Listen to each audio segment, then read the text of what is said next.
प्रशांत पटेल वो ये कह रहे हैं, हाँ एक यार आपके पास आ रहे हैं, आपसे मेरा प्रश्न ये होगा, वो कह रहे हैं सारे चुनाव मोदी के नाम पर क्यों, नगर पंचायत से लेके और लोकसभा तक, ये कांग्रेस का प्रश्न है, इस पर आप उत्तर देंगे। लेकिन मैं एक बात कहूं, इंदिरा जी के समय में जब कांग्रेस चुनाव में जाती थी तो किसी रीजनल नेता के नाम पर वोट नहीं मांगती थी।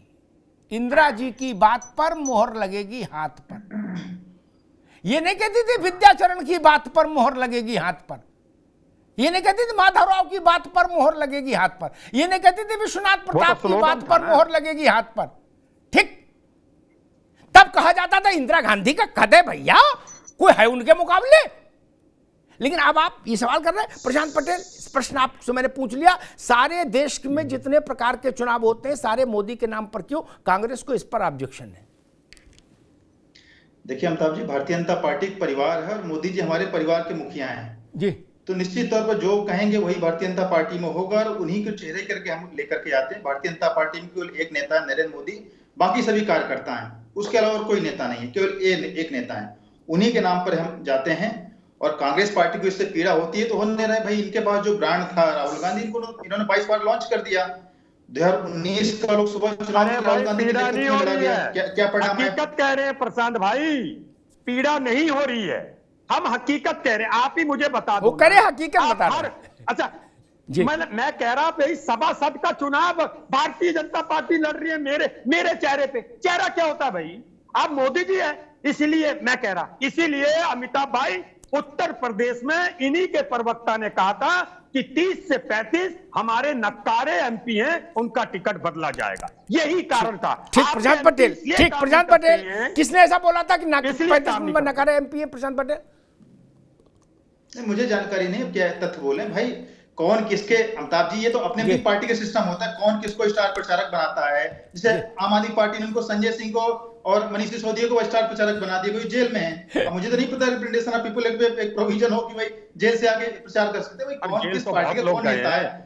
आपने इटली से आके आपने नेता बना दिया, हम तो इसमें भारत भी पैदा हुए लोगों को नेता बना रहे। आपका अपना है, आपकी पार्टी के संविधान, आप किसको नेता बनाइए, सोनिया जी को बनाइए, खड़गे जी को बनाइए, हमारे नेता मोदी जी को जनता ने चुना है, तो आपको क्यों समस्या हो रही है? कितने गए हैं आपकी पार्टी के, बता दो, गिनके बता दो, जेल कितने गए हैं आपकी पार्टी के नाम लिया, आपको क्यों पीड़ा हो रही है? आप बेसिकली तो आप भारतीय जेल पार्टी हो, आप भारतीय जेल पार्टी हो, आपके जैसे झूठ का पुलिंदा कोई नहीं हुआ प्रशांत भाई। देखो एक बात सच कह रहा हूं मैं, आप अपने सीने में हाथ रख के कह दीजिए, आपका प्रवक्ता एक किसी चैनल में उसने मुझसे कहा भाई 30 से 35 मेरे एमपी नकारा उनके टिकट काटेंगे, तो मैंने दिल पे हाथ रख के कहा क्या उसमें वाराणसी के एमपी का तो नाम नहीं है? वो तो धोखे से कह जाता। अरे आप लोगों को नहीं पता, और आपको छोड़िए ना, आप छोड़िए भाई प्रशांत भाई, मैं दावे के संग कहता हूं राजनाथ सिंह जी को भी बोलने की परमिशन नहीं है। और एक और बात सुन लीजिएगा, अंदर जो ज्वालामुखी आपकी पार्टी में फट रहा है, ये आप उसको अपनी पार्टी का ध्यान रखो, हमारी पार्टी को छोड़ दीजिए, अपनी पार्टी का ध्यान रखिए, हमारी पार्टी को छोड़ दीजिए। मैं इसी चैनल पे कहता हूं, पार्टी का जनता डिसाइड करेगी कौन जीतेगा कौन जीतेगा।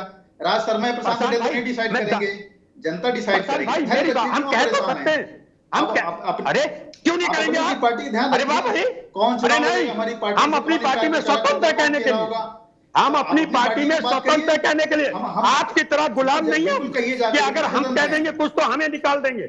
आपको बोलने की परमिशन है, राजनाथ सिंह जी को नहीं बोलने की है, गडकरी साहब को बोलने की नहीं है, अच्छा बताइए योगी जी को बोलने की है? कल बताइए आपके मुख्यमंत्री कितने, आपने 25-25 जिले बांट के 25-25 जिले बांट के क्या बताया? योगी जी 25 जिले के उप मुख्यमंत्री हैं, बाकी नाम के 2 उप मुख्यमंत्री हैं, लेकिन काम मुख्यमंत्री की तरह कर रहे। आपको ये शर्म नहीं आ रही? जनता ने इसलिए चुना था। समाजवादी पार्टी से लड़ लीजिए, फिर भारतीय जनता पार्टी की बात करेंगे, हमारी चिंता छोड़ दीजिए।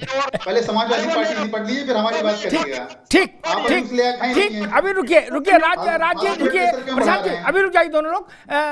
ये राज शर्मा जी ने बहस को सिंगल फेस और मल्टी फेस पे लाके खड़ा कर दिया। हालांकि ये बहस भारत की राजनीति में सबसे बेमानी बहसों में से एक है, और कांग्रेस को तो इसको कभी नहीं करना चाहिए, जो जवाहरलाल नेहरू से शुरू हुई और सोनिया गांधी तक रही। ठीक, उसको तो कर, लेकिन खैर ठीक है, मन की मौज है, बनारसी स्टाइल है अपना, ठीक है, तरंग में कुछ भी विषय बना दो। मैं एक बात कह के तारिक खान साहब के पास आऊँगा। मुलायम सिंह जी ने एक बार मुझसे पूछा, इसलिए बता दूं ताकि उनकी पार्टी के वो सबसे बड़े नेता हैं, पार्टी के संस्थापक है, तो तारिक बोलने से पहले बाउंड्री समझ जाएंगे, क्योंकि मुलायम सिंह की बात तो खारिज नहीं कर सकता ना सपा का कोई आदमी।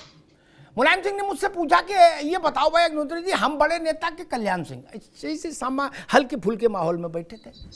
मैंने कहा भाई मुझे झंझट में मत डालो, आप कहे कि आप दोनों बड़े नेता हो। बोले ना ना बताओ, खैर मैंने आप ही बता दो भाई। तो उन्होंने जो व्याख्या की वो व्याख्या राज शर्मा की उससे जुड़ती है, मैं उसी पर सपा से प्रश्न पूछ लूंगा। उन्होंने कहा भाई देखो, भाजपा का पोस्टर लगता है, उसमें वाजपेयी, आडवाणी, जोशी से लेके और 10-20 फोटो लगती हैं, तब आदमी जीतता है विधायकी और एमपी। अब बोले हमारी पार्टी में हमारी फोटो लगती है और उससे विधायक चुन के आते हैं 200 इतने, और सांसद चुन के आते हैं 10, 20, 25, 30। क्या? तो बोले बड़ा नेता कौन हुआ? ठीक, इस थ्योरी पर आज भी समाजवादी पार्टी चल रही है, नहीं तारिक खान? भारत की राजनीति में पार्टी में नायकों का अपना अपना कालखंड रहा, और जो कालखंड जिस नायक का रहा, उस कालखंड में वही नायक पार्टी का चेहरा रहा केवल। तारिक खान, मैं एग्री टू इस बात से। एरा, मैं तो इसको एरा डिसाइड करता हूँ कि एरा रहा है, इंदिरा जी का एरा रहा है, मुलायम साहब का भी एरा रहा है, और अब एरा कह सकते हैं किसी का भी हो। अरे मैं कहता हूँ चेहरा आप बनाइए भाई, हम किसी को एतराज नहीं करना चाहिए। नेपाल, बर्मा, श्रीलंका, यहाँ के चुनाव में भी चेहरा बना दीजिए, हमें कोई एतराज नहीं, हम क्यों एतराज करें। लेकिन हर ऊपर जाती हुई चीज को नीचे आना। 1971 का इलेक्शन नंबर ऑफ सीट 352, 1977 का election number of seat 154, minus दोनों को करेंगे, निकलेगा 198 सीटों का नुकसान कांग्रेस पार्टी को। जो चीज अमिताभ जी ऊपर जाती है उसको नीचे आना है, ये प्रकृति का नियम है। मोदी इतिहास चिल्ला चिल्ला कर गवाही देता है, तो क्यों हुआ? अगर इंदिरा जी का वन नेम, एक नाम इतना बड़ा था तो डाउनफॉल हुआ। अब आप कहेंगे इमरजेंसी लगी थी, तो हम तो विपक्ष चिल्ला चिल्ला के कहता है दिन रात की अघोषित इमरजेंसी, भैया बोलने की आजादी नहीं है। तो अब वन नेशन वन टैक्स हो सकता है, हो सकता है, कर दीजिए। वन नेशन वन इलेक्शन भी कर दीजिए, लेकिन वन पार्टी वन लीडर वाला कॉन्सेप्ट इंदिरा जी के रेजिम में चला होगा। अब बड़ा मुश्किल है, क्योंकि कैबिनेट इसलिए नहीं बनाई जाती है कि खाली प्रधानमंत्री उस कैबिनेट का अध्यक्ष होता है, वो फैसला ले ले।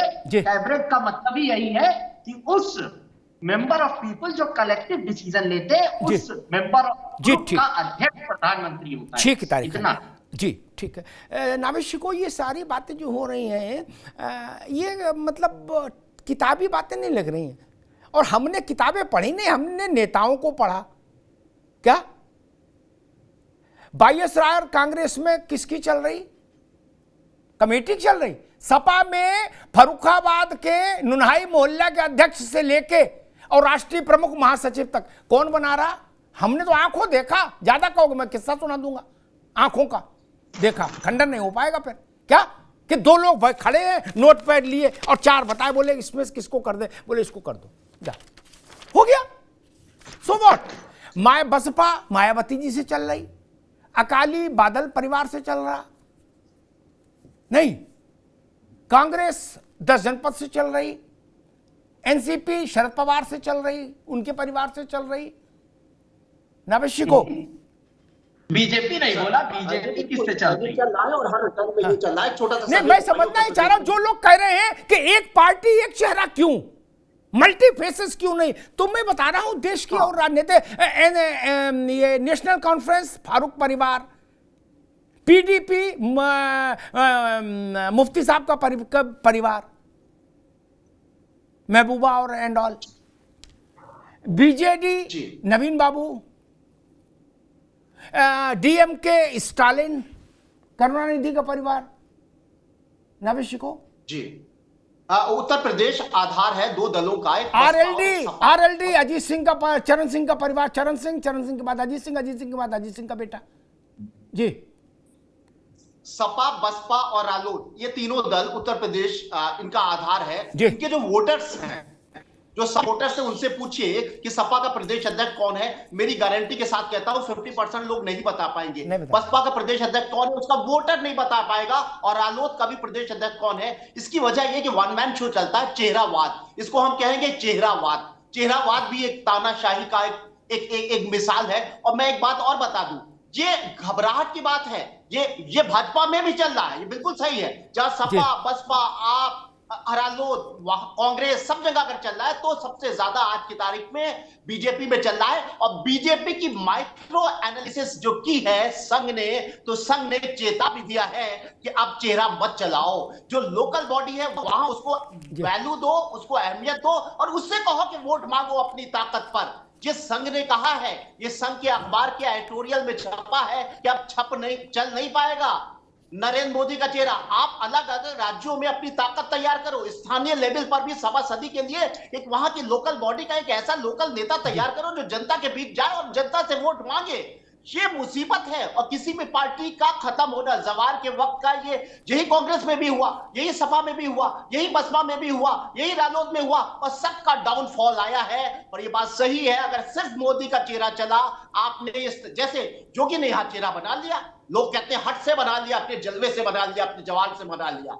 इस तरीके से हर राज्य में, हर स्थानीय इकाई में एक नेता हर दल का होना चाहिए। यही अखिलेश यादव कह रहे हैं। पटेल साहब की क्या, अरे उन्होंने अभी क्या कहा, अरे क्या भाई प्रदेश अध्यक्ष क्या होता है, क्या ये उनके समाजवादी पार्टी के प्रदेश अध्यक्ष को ये तकलीफ नहीं पहुंची होगी। ये प्रदेश अध्यक्ष की तो कोई वैल्यू ही नहीं है साहब। प्रदेश अध्यक्ष की जब कोई वैल्यू नहीं है, तो कार्यकर्ता की क्या वैल्यू होगी जो पसीना बहाता है। अखिलेश यादव का ताजा बयान है। इसी तरह से सब जगह है, बसपा में भी है, बीजेपी भी यही करती है कि एक चेहरा घुमा रहा है पूरे में।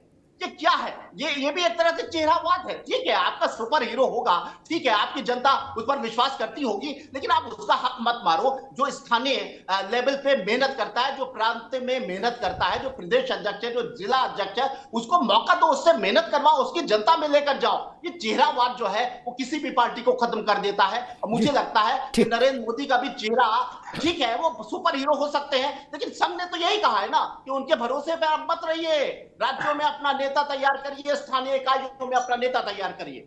जी ठीक बात। प्रशांत पटेल, मैं देख रहा हूं कि 1947 से ही, चलो 52 में तो चुनाव हुआ, 47 से देश आजाद, तब से लेके भारत की राजनीति में जितने दल मुख्य भूमिका में रहे, वो आकंठ चेहरे पर केंद्रित रहे। 99 नहीं, 100%। पंडित जी, इंदिरा गांधी, एको अहम द्वितीयो नास्ति, राजीव, संजय, सोनिया, ऐसे हर पार्टी की देख लीजिए, वो सारे लोग एक साथ अब इस बात पर चिंतन कर रहे हैं कि भारत में ये सबसे खराब हो रहा है कि एक चेहरे को मुख्य भूमिका में रखा जा रहा है, नरेंद्र मोदी। ये एक मुझे लग रहा उलटवासी सी है। देखिए अमिताभ जी, अगर हम राज्यों का चुनाव देखें, देश का चुनाव देखें, जनता जो है फेस पे वोट देती है। आप किसी भी राज्य का चुनाव देख लीजिए, राष्ट्रीय चुनाव देख लीजिए, कोई आज की बात नहीं, पहले से भी इस तरह का होता है। जनता को एक लीडर चाहिए होता है, एक मजबूत नेता चाहिए होता है। जहां जहां उनको मजबूत फेस दिखता है, वो उसको वोट देते हैं। और हमारे भी राज्यों में चेहरे, चाहे मुख्यमंत्री योगी आदित्यनाथ जी जीत करके आए, शिवराज सिंह चौहान जी तो मोदी जी के पहले से लगातार जीत रहे हैं ना, 4 बार मुख्यमंत्री बने हैं। रमन सिंह हमारे छत्तीसगढ़ में 3 बार मुख्यमंत्री बने। तो हर राज्य में सब पार्टी के अपने अपने चेहरे होते हैं, उस चेहरे के आधार पे जनता वोट देती है। अब जिनके पास अपना चेहरा नहीं है, एक ब्रांड को 2004 से लगातार 22 बार लॉन्च कर चुके हैं, जनता उस पर विश्वास नहीं जता रही है।